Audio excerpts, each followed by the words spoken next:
Good afternoon, everyone, and welcome to the Impact and Innovation session brought to you in partnership by Jacobs. I'm your host, Jason Smith, an Associate Sustainability Consultant with Jacobs, based out of the Brisbane office. Given my role in providing sustainability services, and in fact the role we all play in the delivery of sustainable infrastructure, I'm very excited to host this session where you'll have the opportunity to hear about some of the leading tools and technologies that drive positive change and create legacy for a better tomorrow. To make sure you get the most out of listening and engaging with the presenters we have coming up this afternoon, I just want to quickly run through how we're going to navigate through the session. So in total, we've got 6 fantastic and energetic presenters who will introduce themselves on stage shortly, each providing quick-fire pitch on their impactful solution. Once each of them have delivered their quick-fire pitch, they will position themselves next door at the exhibition hall at their designated space, and you'll get to learn a little bit more about their key topic that they've got to speak on. There will be a total of 4 rotations of their in-depth presentations. So based on your area of interest and given the role you have in delivering sustainable infrastructure, please use the upcoming quick-fire pitches to decide on which of the 4 out of the 6 you'd like to attend. Before I invite the presenters on stage, I'd just like to say a few words to give you a bit of a flavour of who you're about to meet and some of their backgrounds. First up, we have Melanie Forbes. Melanie is the director of the Outdoor Gallery on the Outback Way. Melanie will be showcasing how engagement with community and culture has resulted in the Outback Gallery, which creates a deconstructed viewing experience for travellers along the Plenty Highway. Next up, we have Peter Galvin. He is the Executive Chairman and CEO of Black Stump Technologies, who offer rapid deployable solutions that provide renewable energy options across many different industries, including the infrastructure sector. Peter will be showcasing their sustainable technologies and solutions that offer benefits across the triple bottom line. Brad Hocking is a customer experience team lead at Copperleaf Technologies. Brad provides experience and leadership on projects utilizing a variety of skill sets, including financial and risk management, systems engineering, data analytics, and software development, and we'll be talking you through how these can contribute to a robust asset management system. Davina Smith, who is a pavements engineer with Stabilised Pavements of Australia. Davina's role is focused on the stabilisation solutions that promote sustainability benefits. So look forward to hearing more about Davina's role in the promotion of technologies leading road rehabilitation and reconstruction across pavement types. We'll also have Andre Gobert. He is the head of recycling solutions at Boral and has been leading their circular economy services. Andre will be presenting about their new circular materials solutions and the value these bring to customers and the society, some of the challenges and key requirements to ensure their smooth implementation.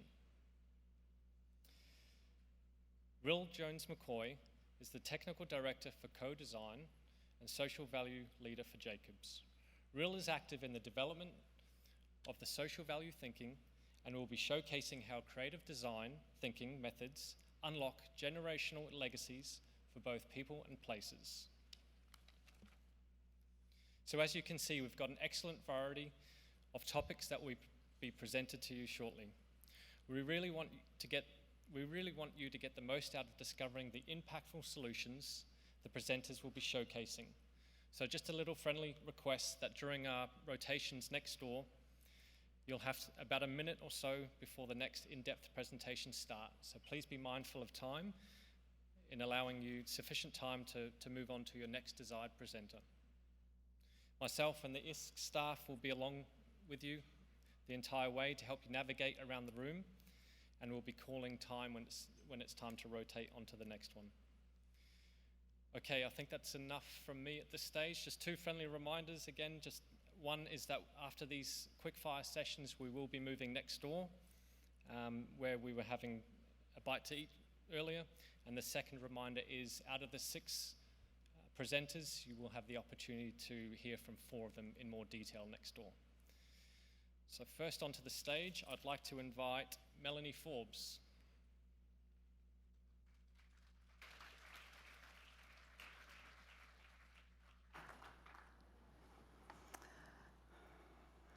So the timer starts now.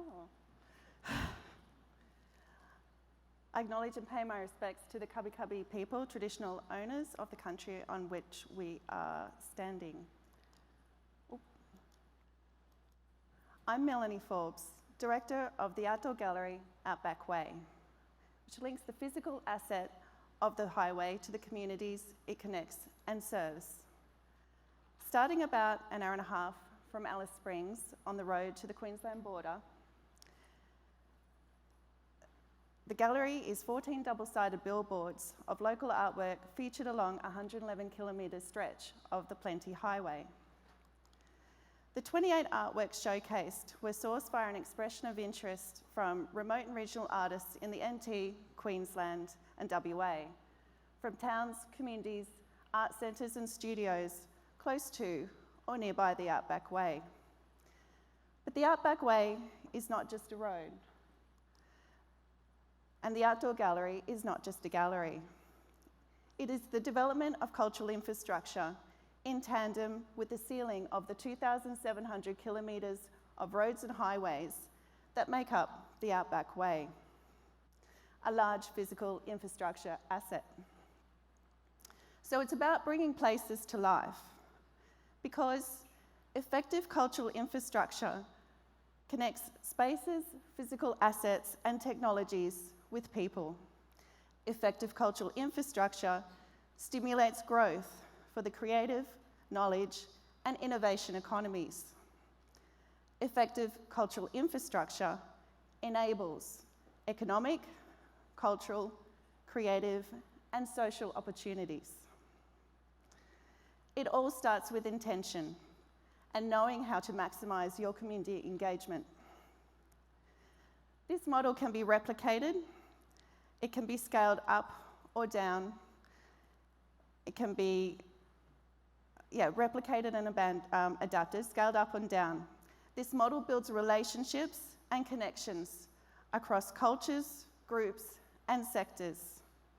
It emphasises inclusivity, and it establishes meaningful local support, and it embeds belonging and place by leveraging large infrastructure projects. By developing a sense of place and belonging, the building blocks of an inclusive and sustainable community are embedded.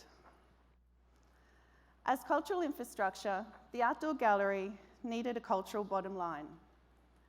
And our playbook looks like this. So let's connect today about your investing in your project's cultural bottom line. Thank you.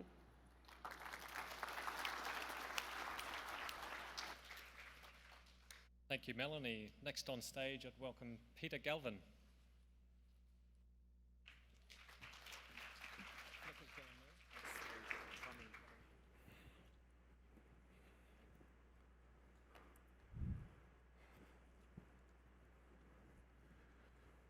Good afternoon, everyone. My name is Peter Galvin from Blackstump Technologies. Surely the question for everyone in this room today is, how will you get to net zero? We would say that that is not possible without the removal of diesel from your businesses. And here's how.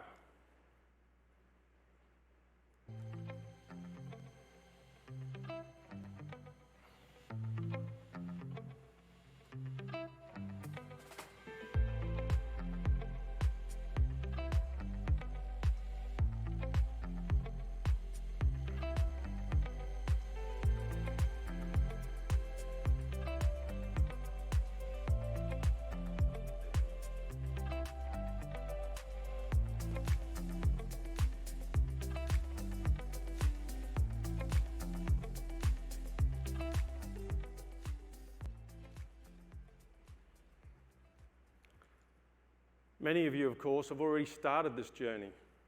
What we're finding currently in the marketplace is that there is a balancing between sustainability and commercial outcomes. Within that context, here's what our technologies are achieving right now.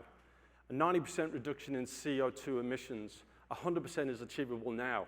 Up to 73% reduction in operating costs, again, 100% is achievable now. And 100% reliability. Our technologies are smart, they're integrated, and they don't break down. Our rapidly deployable solutions are available now in all site conditions, whether that be a greenfield infrastructure site or whether that be a space-constrained construction site, whether that be 100% off-grid or a grid-tied site across the whole of Australia and indeed globally.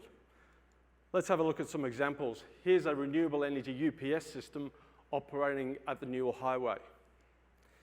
Here's a grid-tied system being used by the Level Crossing Removal Authority in Victoria. Here's a recently manufactured space-constrained 20-foot UPS system. And here's our 10-foot space-constrained UPS system currently being used by McConnell Dowell on a major road infrastructure project in Victoria. So why Blackstump? Well, we're technology specialists and we've had 40 years experience in complex engineering. And that means, and this is the magic bit, that our technology works 365 days a year, 24/7 in all conditions. And we've learned about the people too. We've learned how to teach your people how to interact with this new technology. But please, don't just take my word for it. Talk to many of the people who are here in the room today using our technology. Thank you for listening. Come and hear some more. Thank you. Thank you. Fascinating, Peter. Thank you very much. Next on stage, I'd like to welcome Brad Hocking.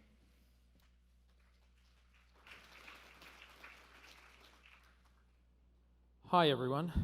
Good to go. Okay. So, just give me a minute.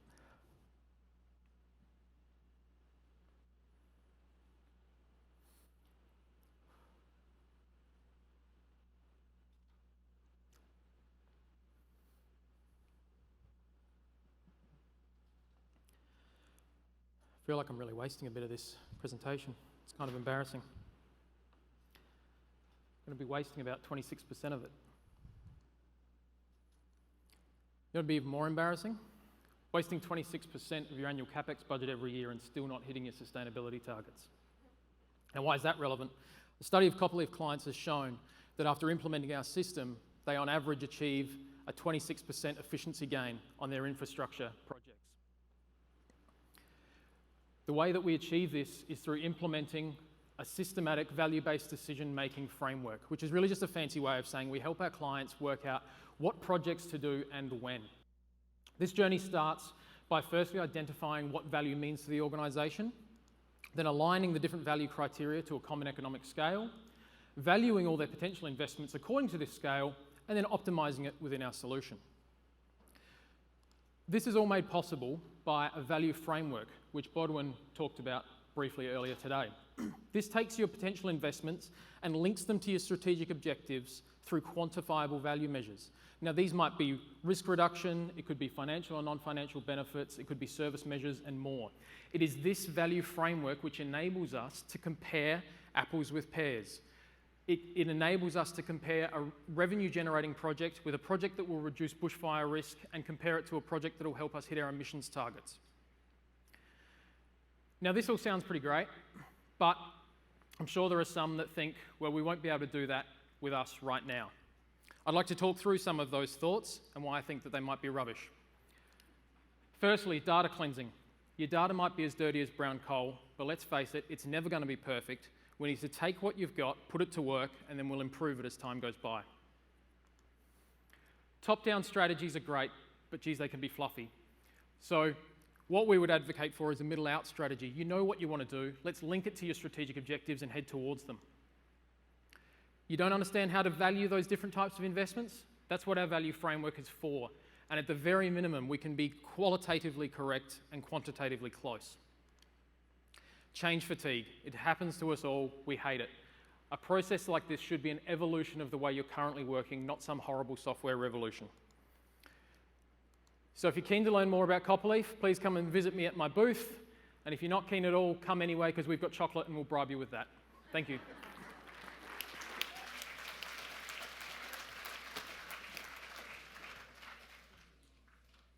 I'd like to welcome Davina Smith onto stage.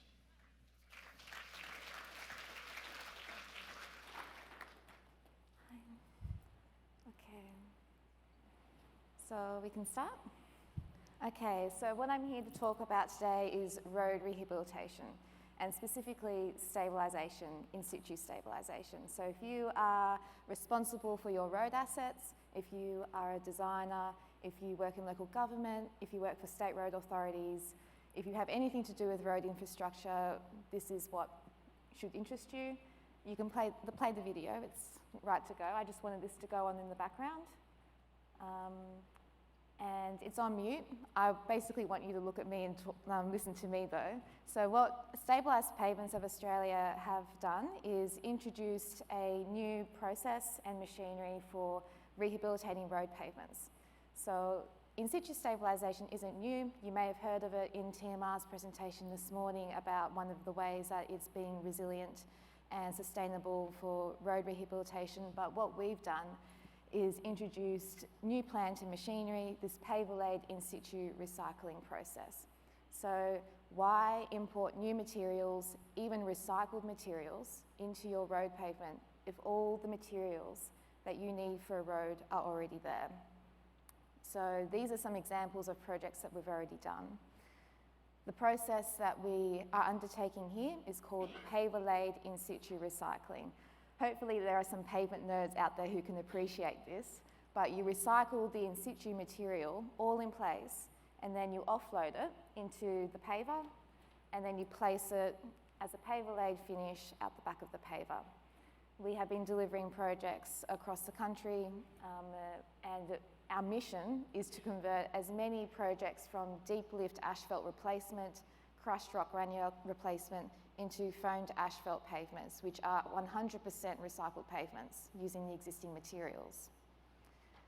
And some of the key benefits of this process are the down cutting process, which improves gradation of the materials, also the cutting width of the recycler itself, as it is the biggest profiler in the world, spans 3.2, 3.6 and 3.8 metres, in addition to the paver at the back being able to place the material at 6 metres wide, which is absolutely mind-blowing. So we can do projects in 2 passes.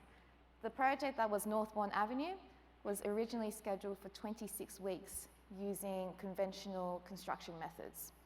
The project manager came to us and said, "You must help us." So we spoke to the consultant, we did some designing, we helped get a construction program in place, and it was down to 10 days. So I really want to share with you more. There's only 3 minutes in this talk for me, but I'm at the booth and I'd love to see you there. Thank you, Davina. Next on stage, we've got Andre Gobet. Thank you.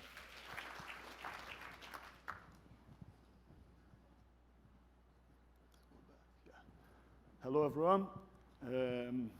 First of all, I'll say on behalf of Borough, we are honored with the opportunity to share with you today a little bit of what we are doing with our new service, the Circular Material Solution, which is a new service offering that we've been bringing to the market over the past 12 months. Got some good wins and delivering results on sustainability, circular economy outcomes, project management optimization, and cost optimization in construction projects. And I suppose I should go around how does it work, what is it, and what are the values that we get from it. So basically what it does is it leverages the fact that within our core products of concrete, asphalt, and quarries, we can include recycled content, construction and demolition recycled content into the mix of those products, and still deliver the performance that you need on your construction project. So it leverages that along with the fact that Boro already is one of the largest recyclers of construction and demolition and excavation waste in the country, with nearly 3 million tons of those materials being recycled through our 12 sites in New South Wales, Victoria, another site coming up here in Queensland at Stapleton. So leverage those two things, bring them together to broaden Boro's engagements on the construction projects beyond that one directional from our operations supplying the products to the project into more of a two-directional or circular, I should say, where we not only supply the materials to the project, but also we manage the construction and demolition and excavation materials that come off the project in the early stages, bring those into our recycling sites, and supply back into the project. So we brought a quick diagram here that sort of goes step by step. So important is engaging early during the design phase so that we identify the performance requirements you have of the products that will be going into the project, as well as the bill of materials that will be coming off the project. And in identifying those, we can then, through the demolition excavation stage, bring the concrete brick excavation materials into our recycling sites, recycle them, and then either supply back directly to the project or into our manufacturing facilities where we, again, will supply for the during construction phase, and that loop keeps going. So appreciate that's a bit of a detailed diagram there. We brought a simplified and more circular one, which sort of steps through the same stages. Again, the important thing, engaging early during design, and in doing that, we can achieve not only the sustainability outcomes, but also project management efficiency and cost optimization. So I'll leave it there before I run out of time. I just want the last thing to acknowledge and say a big thanks to all the customers that have already started implementing it and help us prove the value and as such accelerate the rollouts over the past 12 months. So thanks everyone.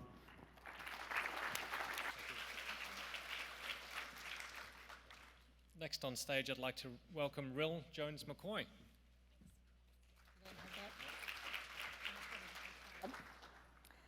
Hi everyone, thank you very much for having me. I don't have a movie, you are actually my medium today. So I'm going to just start with a little story, and I'd like you to see how you feel when I tell you this story.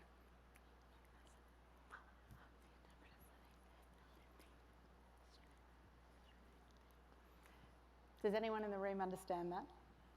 I'm figuring there might be one person who can read sign language. So I just spoke in Australian Sign Language, and what I said was in 2005, I was the Australian team interpreter for the Deaf Olympics.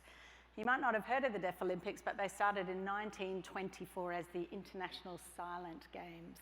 And they're actually the most continuing games, and now endorsed by the IOC as an Olympic Federation group. So they were started to actually share globally between deaf communities to actually see how they could accelerate inclusion and access.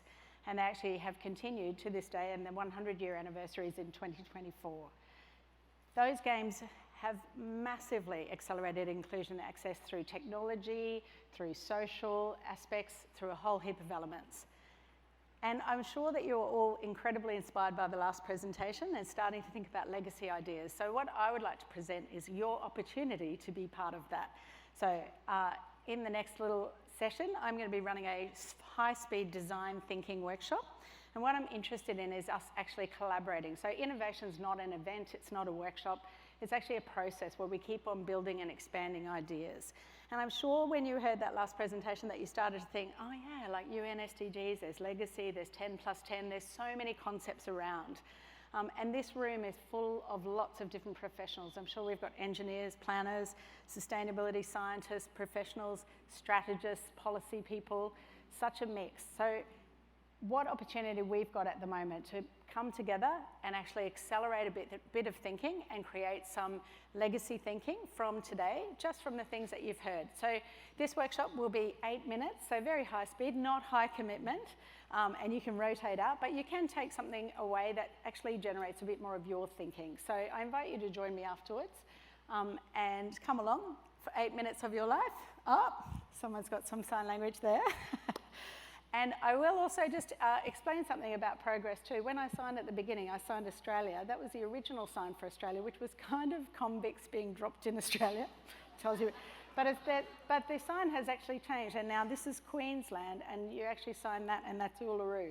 So I guess I thought that's kind of a good sign of progress and legacy and creation of inclusion, including accessibility and our First Nations people. So I think we can all be part of that kind of dream and legacy creation for the Brisbane 2032 Olympic and Paralympic Games. So I hope I see you in the workshop, and all you need to bring is a pen and your enthusiasm. So thank you. Thank you.